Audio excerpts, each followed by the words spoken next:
Welcome,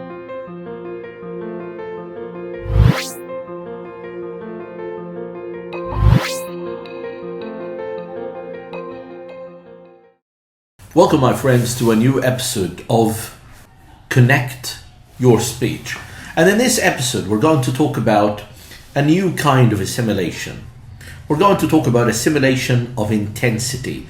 Sometimes we call it assimilation of energy. Sometimes we call it assimilation of voicing. Well, in this kind of assimilation, what happens is that we change a sound so that it becomes similar to a neighboring sound in terms of voicing. And when we say voicing, we're talking here about the movement of the vocal cords. And as you know, in English language, we've got some consonants that are voiced and some consonants that are voiceless. So this is what this assimilation is all about. Right. Now let's think together about examples of this type of assimilation. Let's see together.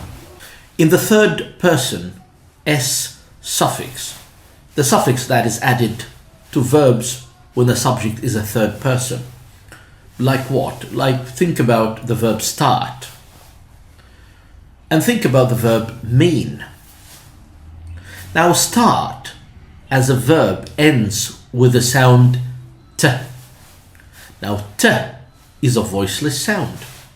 The vocal cords don't move, don't vibrate. But mean ends with a N sound. Now, the N sound is a voiced sound.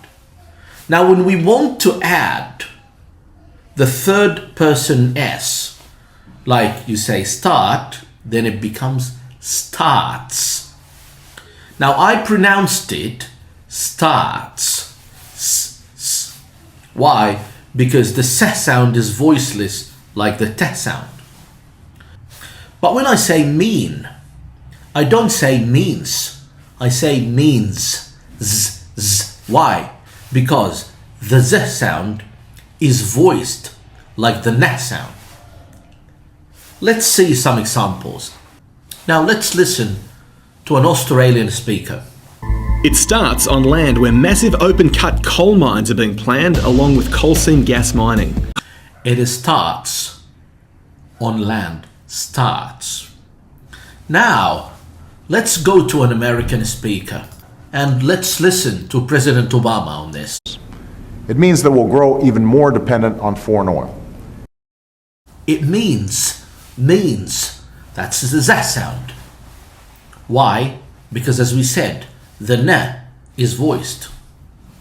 Good, great. Now, assimilation of energy is also clear in the plural suffix S. And this plural suffix again acts exactly like the third person suffix S. So it is pronounced as S when the word ends in a voiceless consonant. And it becomes Z when the word ends with a voiced consonant. Let's see some examples from the UK. Let's go. When one of the main reasons they exist is to win seats. Okay, so seats. She didn't say seeds, no. She said seats. Why? The T is voiceless, so that's why we're saying seats. Because S is voiceless as well. Now let's have a look at the coming example. Which means less delicious fruit, veg, seeds and nuts. Seeds. Now, the lady said seeds. Why? Because seed ends with D, voiced. So now I'm not saying seeds, no. I'm saying seeds, voiced as well. Now, assimilation of energy is also very clear when we talk about the verb is. And think about abbreviation. So you say what and you say is. So what is? So try to contract these together. So instead of what is, it becomes what's. So what happened to is? It's not z anymore. It's not voiced. It became what's, voiceless. Why? is because the t sound at the end of what is voiceless. And that's why you say what's. But think about John is. And try to contract it. You don't say John's, no. You say John's. John's here. John's there. John's. Why John's? Because the n is voiced. That's why you don't use s anymore. You use z. Let's see some examples. What's left for you to do? What's left for you to do? Another one. John's a 25-year-old high school dropout. John's. Wonderful. Not only this, but even the pronunciation of does sometimes changes. How? Like if you want to use does for confirmation, for emphasizing, you can say does go. Does go. Now does, z, because the g sound is voiced. But sometimes you may say does call. Does. Why? Because you're saying call and the k is voiceless. But this happens only in connected speech. Let's listen to some examples. She does go in and talk to people about every production, about how. Does go. Nice. Let's listen to the coming one. Paul Ryan's plan does call for refundable tax credits to help offset those costs. Does call. Now, does call. Why? Because of call and because it's connected to speech. But away from does, it can happen also with have. Like in connected to speech, some people would say have one. But if you're saying have to, in connected to speech, it can be have to. So look at this. Have. The v sound is voiced. So when you say one, the w sound is voiced. So when these two meet together, no problem, it's have one. But now look at this. When we say have and to, the t sound is voiceless. So in connected to speech, the v sound can be f sound. So you say have to. So have one and have to. Let's listen to some examples. And let's listen to some American speakers. Top of page 4, I have one. I have one. Have one.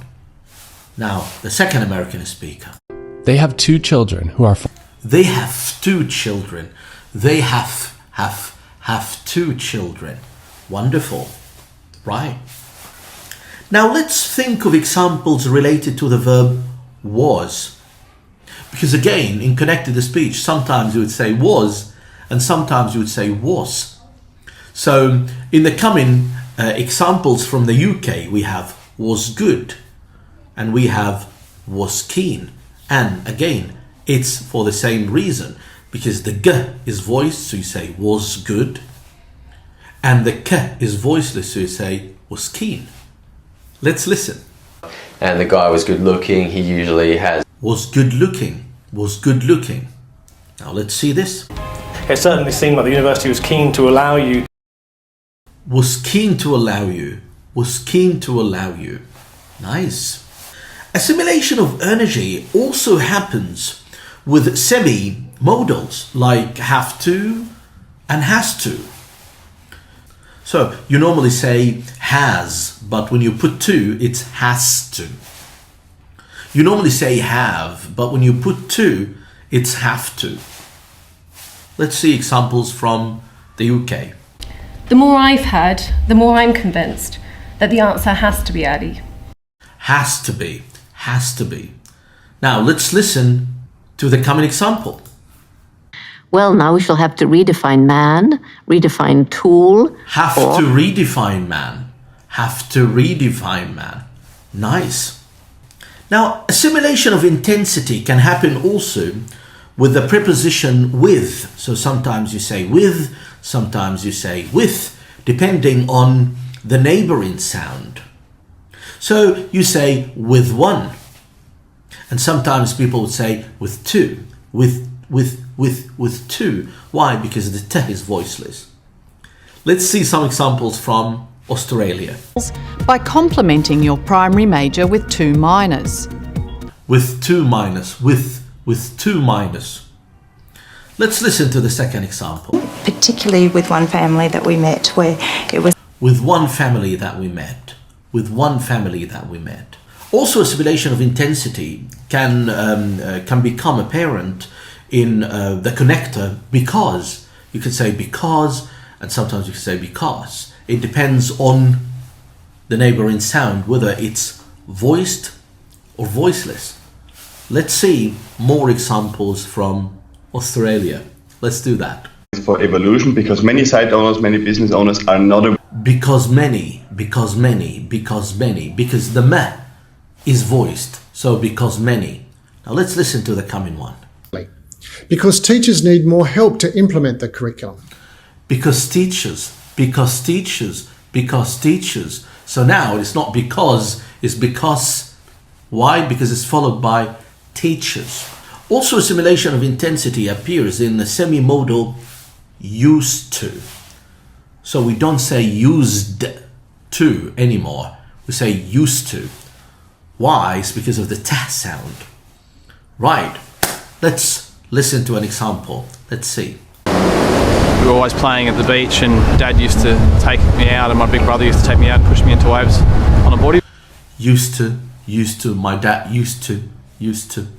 Lovely, my friends. So to sum up, assimilation of intensity is all about voiced versus voiceless sounds. And it is all about changing a sound from being voiced to voiceless because of a neighboring sound. Thank you very much for watching this episode of Connect Your Speech. And don't forget to leave a comment, like, and subscribe to the channel. Bye bye, my friends.